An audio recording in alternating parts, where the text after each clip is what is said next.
Magandang gabi po. Nandito na po ang pinakabagong unit ng Davao Metro Shuttle ngayon, ha. Golden Dragon Triumph Bus, fully automatic transmission. Kararating lang po dito sa Sariaya, Quezon Province, especially dito sa Rinsky Restaurant.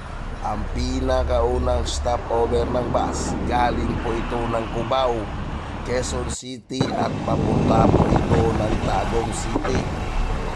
Halina po kayo at titignan natin ang loob ng bus na ito, kasi po ito po ay fully automatic transmission na bus. Ibig sabihin, wala po itong cambio, automatic po ito. Napakabago.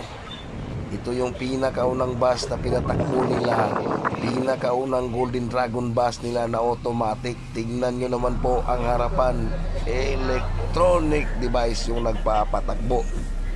Ang mga upuan, ang gaganda at ang gagara pa, kulay asul.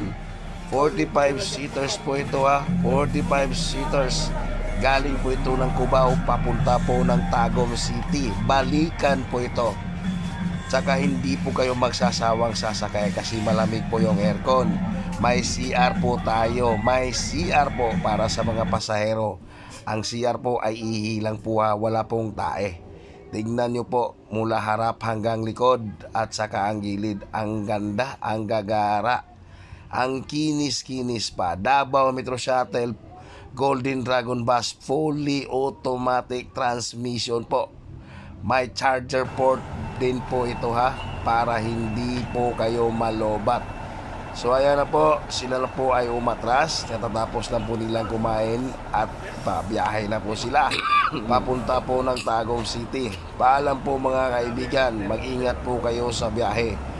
Kung sino man po yung gustong mag-inquire para makasakay, pwede nyo akong i-PM sa aking Facebook page, Henry Silvera Indoy, at saka naman po sa Facebook page ng Davao Metro Shuttle. Ingat po kayong lahat. Magandang gabi. Magandang gabi.